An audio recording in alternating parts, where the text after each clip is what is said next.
Diplomado en Sistemas de Información Geográfica para el Ordenamiento Agroambiental del Territorio, identificación de áreas críticas de riesgo por inundación en Puerto López mediante análisis multicriterio, sí. Nuestro grupo está conformado por Diego Alejandro Ibáñez León, Heidi Lorena Cubillas Gámez y yo, Marta Cecilia Vargas Méndez. Nuestro objetivo general es generar un análisis espacial de riesgo por inundaciones en Puerto López Meta utilizando herramientas HIT con el propósito de identificar áreas críticas y proponer estrategias de mitigación, objetivos específicos, identificar áreas vulnerables a inundaciones mediante integración de datos climáticos y geográficos, calcular áreas afectadas y clasificarlas según su nivel de riesgo, analizar los impactos potenciales en las comunidades de sistemas agropecuarios y ecosistemas locales. Puerto López es ubicado en el departamento del Meta, es un municipio con una topografía mayoritariamente plana y una alta influencia de cuerpo de agua. Este trabajo tiene como objetivo principal generar un mapa de riesgo que permita a las autoridades locales y regionales tomar decisiones fundamentales para mitigar los impactos de este fenómeno y nos ayuden a planificar rutas de evacuación en posible riesgo de inundación. La metodología, el análisis de riesgo por inundación. Este método es utilizado por el sistema CGI para identificar y mitigar riesgos asociados con inundaciones, en el cual se desarrolla en 4 pasos: transformación de datos, cálculo de geometría, clasificación cualitativa del riesgo, análisis de resultados y diseño de mapa final. Hola, mi nombre es Diego Alejandro Ibáñez León. Yo voy a sustentar sobre el desarrollo del trabajo en ArcGIS. Para empezar, la transformación de datos se utilizó la herramienta de raster a polígono en ArcGIS para convertir la capa de análisis multicriterio en una capa vectorial. Esta capa de análisis multicriterio fue la obtenida del resultado de la fase anterior sobre el municipio de Puerto López, en el cual desarrollamos esta fase final. Posteriormente, se aplicó el geoproceso de disolver para simplificar la representación de datos agrupando polígonos según su clasificación de riesgo, en el cual, como podemos ver en la imagen, esta es la capa vectorial del municipio de Puerto López, donde tenemos las 5 clases: riesgo alto con un color naranja, riesgo bajo con un color verde claro, riesgo medio con un color amarillo, riesgo muy alto con un color rojo y riesgo muy bajo con un color verde. Para el cálculo de la geometría, en la tabla de atributos de la capa vectorial se agregó una columna denominada área, donde se calculó la extensión de cada polígono en kilómetros cuadrados.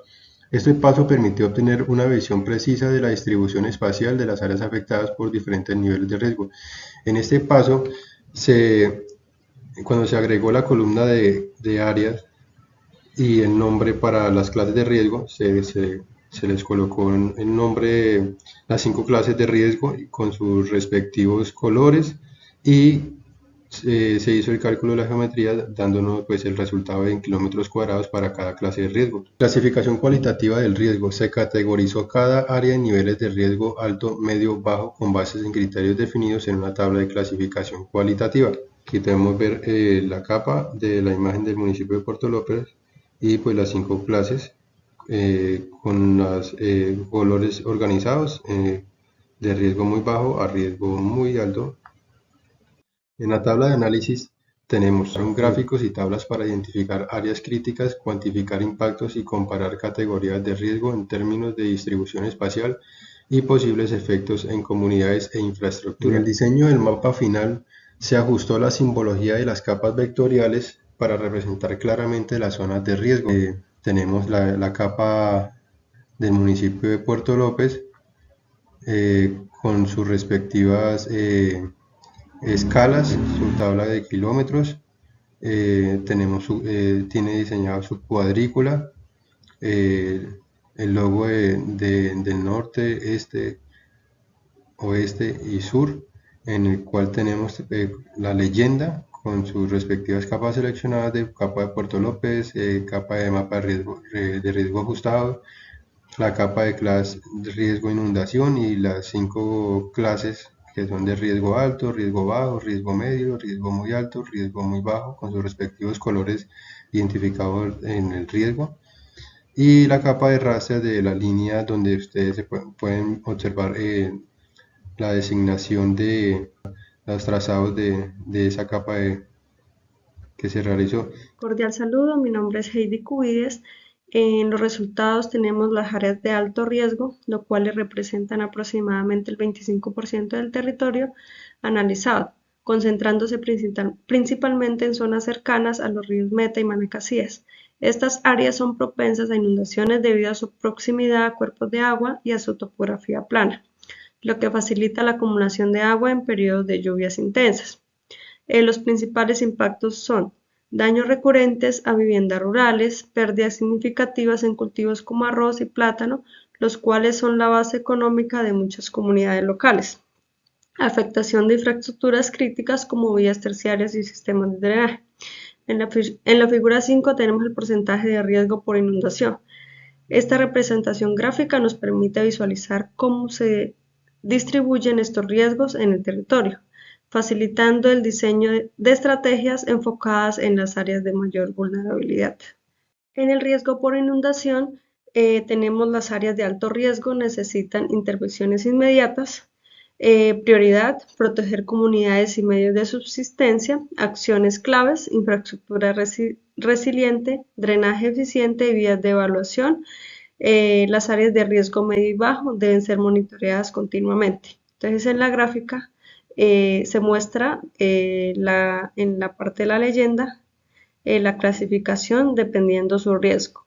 En conclusiones tenemos la clasificación del riesgo, impactos en comunidades e infraestructura, en relevancia de los sistemas de información geográfica y estudios futuros. En recomendaciones tenemos que implementar tecnologías que monitoreen en tiempo real los niveles de agua en los ríos Meta y Manacasías. Esto permite alertar a las comunidades vulnerables con antelación y reducir los impactos de posibles inundaciones. Infraestructura resiliente es diseñar y construir canales de drenaje, muros de contención y terraplenes en las áreas de alto riesgo. Estas obras deben integrarse con soluciones basadas en la naturaleza como humedales artificiales que ayuden a regular el flujo del agua.